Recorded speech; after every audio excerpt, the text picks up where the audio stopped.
Welcome, everyone, to the Collective Compass movement.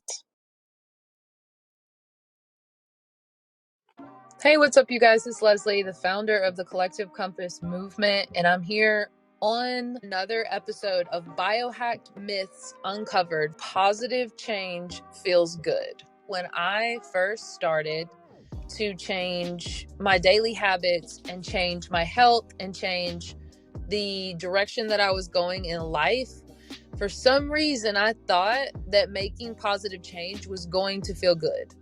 And I was just so ready to take back my authentic life. So I'm here to tell you a decade later that the myth that positive change feels good is absolute bullshit.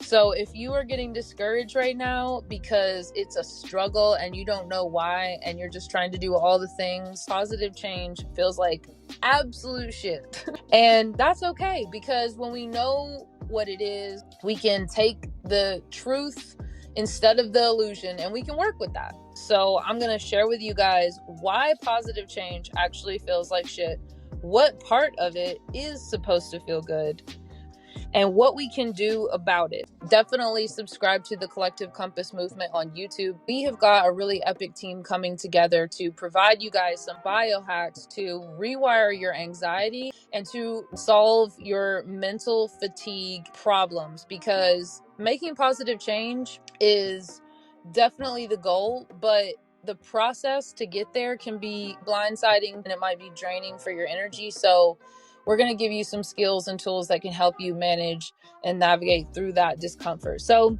to get into the myth, the process of making positive change is really hard and uncomfortable. It's the effects that come from it, the results that you're going to get, that's actually going to be the part that feels good. Because positive change, let's be real, it actually feels like shit.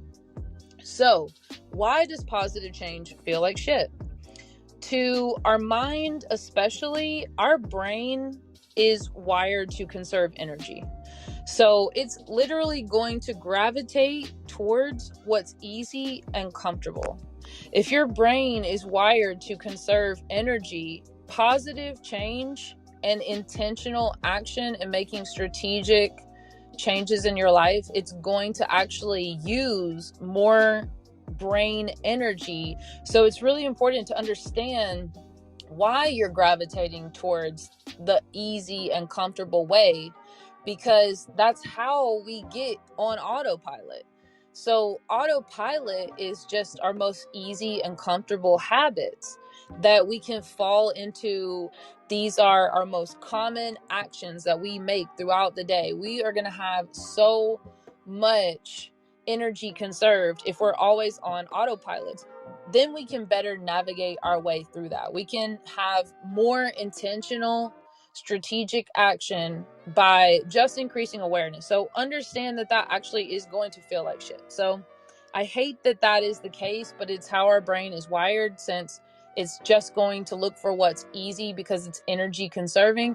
And we'll get to a solution for that in just a minute. The second part to why positive change actually feels like shit is because our body adapts to a toxic environment really well. Because eating healthy at first can really hurt. Our body can really adapt to the toxins in our foods. And it's crazy how fast our taste buds rapidly start to crave sugar, rapidly start to prefer processed foods. That triple H combination, high fat, high carb, high sugar, is like literally what your brain will crave if you give it a chance to. It makes it really hard to try to change your eating habits and try to incorporate better nutrition into your diet, because your body is going to have to go through this detox process and it's going to feel really uncomfortable. And that was so crazy to me in the very beginning a decade ago, because honestly, I started with getting my physical health in order because I was overweight from my 2 previous pregnancies, and I was just so tired of stress eating habits. I actually felt the detox process for real. Like, it was intense. So the next way that positive change can feel like shit is because of our energy. So We get so motivated to make positive change, but in the process, we can find ourselves in an energy where we are super high anxiety and we have major mental fatigue. And it's that combination of anxiety and mental fatigue that can cause us to give up before we even see results, relief, and improvement. We might be tempted to just settle for partial results or a little bit of relief and improvement. It's like if your goal is to lose 50 pounds, but you lose the first 20 and you feel so amazing, it's just so tempting to see any relief as something good enough because it really sucks for your energy while you're in the process of change. Be so overwhelming that you're actually a lot more likely to just settle for partial results.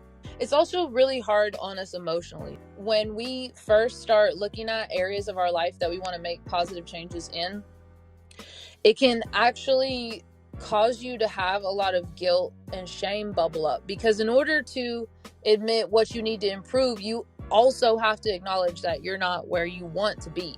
And I know in my case, a decade ago, when I was really honest with myself about how far away I was and how far away I was headed, even accelerating away from the vision that I actually had for my life, it was a really hard moment for me. And the boundaries that you end up sacrificing, either because you're around people that try to beat down your boundaries or you're just very willing to let them go. For me, it was a combination of both. That was a really hard course correct. It's really something that you should be aware of. It's hard to deal with how your brain's going to react to just having to think so much more intentionally about everything you're doing. And it's going to really not feel great at first when your body is trying to process out toxins. And then it's going to really trigger a lot of anxiety, burnout, possible overwhelm, overload on your energy. You're also trying to process a lot emotionally at the time. So trust the process. Empower yourself emotionally through this process. How hard is it for you to keep yourself together emotionally when everything is great and life is beautiful and you're just literally covered in this feeling of like gratitude and fulfillment? It's really, really, really easy to give yourself compassion and love towards the things that you can feel guilty and shame around.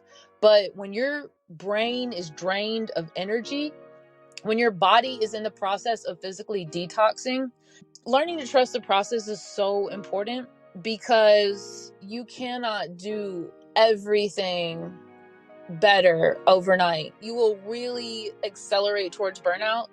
And also remember the concept that you're not eliminating problems as much as you are trading old problems for new ones. When we make major life changes, you are not necessarily eliminating your problems. You're just trading your old set of problems for a new set of problems. And so the goal is to know these problems are going to lead to a solution, problems that you want to solve. Think about that. What problems do you not want to spend your time and energy trying to solve? What problems are you interested in solving? You're putting your time and energy and focus into problems that are really going to create epic solutions for you. This is time and energy well spent. You will actually trade your old problems that did not really serve you, even if you tried to solve them. Like maybe some of them weren't even solvable. You are trading them for new problems that you're actually going to benefit from solving. If you have heard all of this so far and you're like, I am still committed to the positive change, if you're somebody that is committed to taking your authentic life back, let me tell you what you can do to embrace this positive change. First, you're going to retrain your brain. And before I tell you 2 ways that you can do that, it's actually a little bit easier than it may sound. Aerobics are exercises for your brain.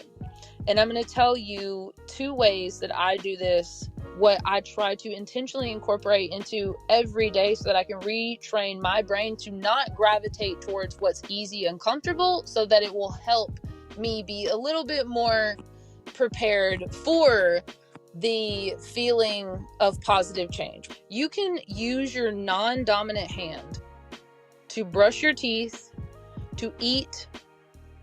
I mean, if you're really brave, you can try to write with your non-dominant hand.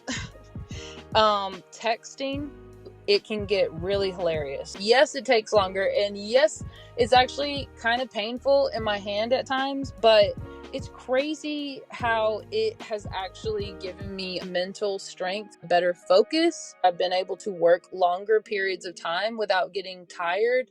The second solution is to stop taking the easy way out. Sometimes it, like, obviously is legit, and then other times I think I'm just doing it to conserve energy. Some of the ways that I was taking the easy way out, just in general, energy that turns into anxiety just because I put it off, it was like creating this whole procrastination cycle that was still kind of lingering in my habits. Just taking that side of life to the next level, it really has made me sharpen up. It actually has given me more mental energy instead of going through so much mental dialogue. You know, what if I can't do it later? What if I don't have time? Am I going to feel okay if I do it later? I mean, it's like I didn't have to have any of that conversation in my head anymore. All these little small tasks, applying the concept that I used to use to making myself work out, which is stop thinking and just do it. I started applying that same concept to all the tiny little tasks that I realized I was avoiding doing correctly, and especially putting things back where they go. Oh my gosh, like I cannot tell you how much time that has saved me in life just by being a little bit better about doing that. So those are definitely two epic solutions to retrain your brain right now, biohack style. You can exercise your brain by using your non-dominant hand, and you can really pay attention to all the ways that you're taking the easy way out and procrastinating on small tasks, so that once you complete this small task quickly with less overthinking and more action, it actually will make your life flow more smoothly. Let's go into what you can do to help it be a little bit easier on your body to make positive changes. If you're in the real world and you've actually tried to make positive change, you know that shit sucks. So what can we do about it for our body? We can absolutely make smaller and fewer changes at a time to let our body catch up.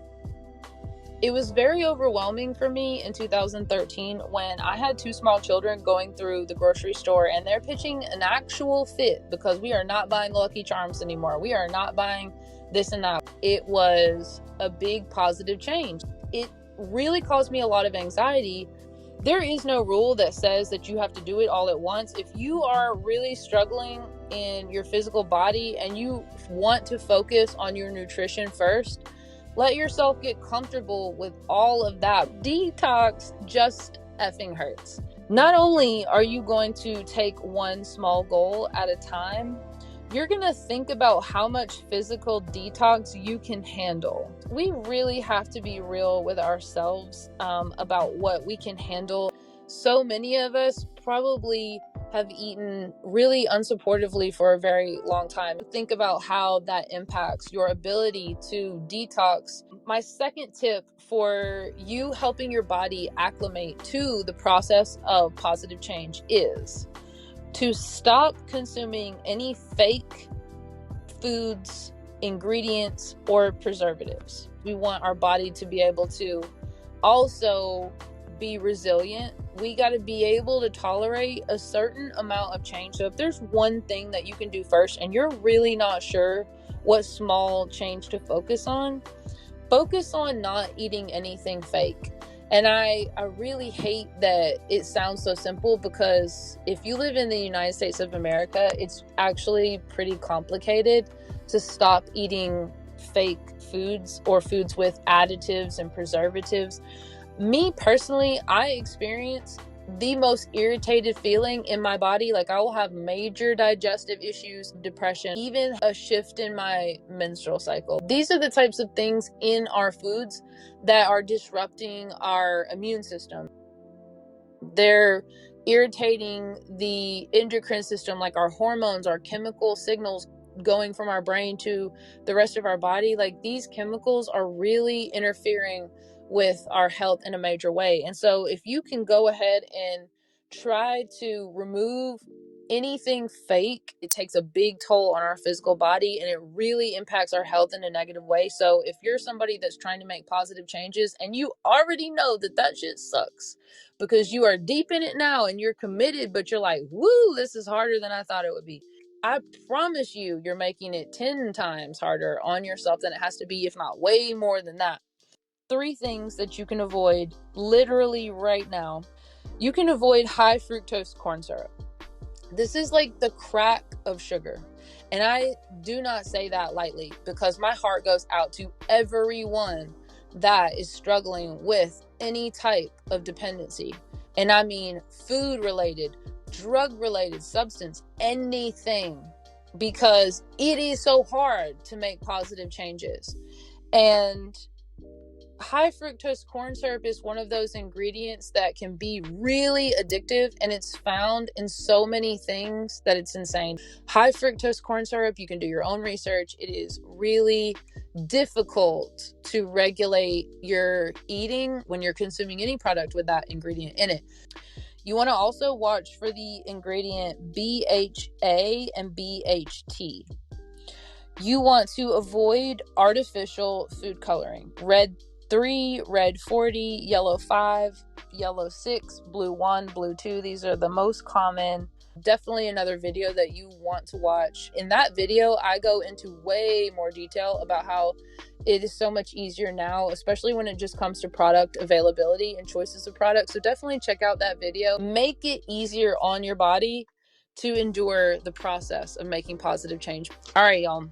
Let's get to the juicier part. Our energy and our emotional state is at the core of my positive change does feel good or whether it feels like shit. The more we focus on how challenging it is and how horrible it feels, the more tempted we are emotionally to just let our energy and our emotions just totally get dysregulated. Because the more we focus on how bad it sucks, the more we're going to feel the suckiness. The more we're going to feel the pain, the more we're going to feel in the struggle. And that can be a situation to where we start creating momentum forward using fear as our fuel. And this is not ideal. Okay. So if you're using fear as your fuel, you most definitely should check out the very last video that I just posted last week talking about using fear as your fuel, because it will absolutely lead to burnout. This is not a supportive place for your nervous system. The more you get stressed and overwhelmed and you let your energy get dysregulated, the less you're going to be able to tap into your coping skills, the less self-awareness you're going to have.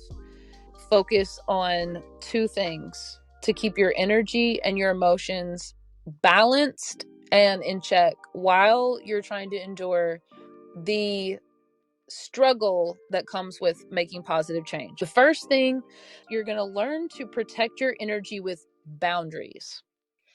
When you're creating new and positive change, you're going to have to create some new boundaries. Energy and emotional depression or anxiety, we do not want to absorb that. And as somebody that used to practice massage therapy, that shit is real. If you have a hard time voicing and enforcing your boundaries with loved ones, family, somebody you're in a relationship with, or your children, it's going to be really hard for you to stay consistently committed to making your positive change. You can learn coping skills, you can learn how to have better self-awareness, and you can learn really powerful ways to shift your perspective to keep your mind right. If you always go back to gratitude, I promise you it will relieve some of your emotional distress and some of your energetic dysregulation. If you have anxiety and it's really crippling you to move forward and to have the energy to just make those positive changes every single day, a lot of times you're really focused on things that you're worried about. If you're struggling with staying positive, then really try to do some work on shifting your perspective. You can really be committed to feeling like something you're struggling with is so permanent until you shift your perspective in the right way to where it's like almost the problem disappears because it's disappeared from your perspective, because you have intentionally seen your problem in a different way that shifted your entire way of thinking about it. Do not underestimate the power of a perspective shift. It is the key to you being able to embrace positive change, to be able to really enjoy the process, learn how to stay positive in the presence of pain, to learn how to find clarity in the chaos, and learn how to find what's positive in the pain. The Collective Compass movement has 2 ways that you can get access to learning more of these types of self-awareness skills and perspective shifts and tools. We offer a weekly free webinar for anyone interested. It's called Build Your Biohack Map. There is so much more information on the website. Consistency is what brings results. You're always going to have those moments to where you're just going to reach some new level of challenge to where it's going to feel as difficult as it did in the very beginning, but you're going to have those skills and tools to carry you through that. In the beginning, you're so new to the process and you're still having to learn so much and you're not really able to have the skills and tools, and that's the part that gets easier, and you're going to become more resilient and you're going to work your brain like a muscle. However, you need to be positive and still be reminded of what could happen if you don't make these changes. This is your authentic life that you are taking back. And I want to encourage all of you guys to have the mental strength and physical strength and energetic strength and resilience and courage and energy to fight for what feels good and to fight for your health, fight for your balanced sense of inner peace. Like, create those boundaries, have this inner space to where you know that you have got this. I thought a decade ago that I was going to change my life in like a year, and it took me a decade. Now looking back, I could probably make a decade's worth of change in a year because I have the skills, I have the tools, I know how the process works, and you can get to the point to where you can really master a challenging space. You don't have to be afraid of the pain that's going to come with making all these positive changes. Before we go, thank you guys so much for listening and processing all of this with me, because if you have ever thought that making positive change is supposed to feel good, you were probably blindsided by the truth, which is why I love making these biohack myth episodes every week on the Collective Compass movement. I would love to hear what part of this whole conversation really resonated with you. If there are any more topics that you'd love to hear more about, connect with me on the collectivecompassmovement.com or on Instagram or on Facebook and let me know what you would love to hear more about. And share this whole conversation with anyone that you know that is struggling and stressing out to make positive changes, because we really want to create a community of support at the Collective Compass that is literally worldwide. And the Collective Compass movement is here to support everyone self-elevating that's dealing with anxiety and mental fatigue. Do not give up. The world needs you. I'm so serious right now, y'all. When you're able to just connect to those that you love with balanced energy while you're making positive changes, if you are called to change your life in a positive way, please do not underestimate the ripple effect that is going to have for everyone that you connect with. Your positive change can plant seeds that can create a legacy. You are helping change the world, and that is what you're working so hard for. So do not lose sight of that. Thank you guys so much for listening. And with that, I'm going to let you guys go. See you next time.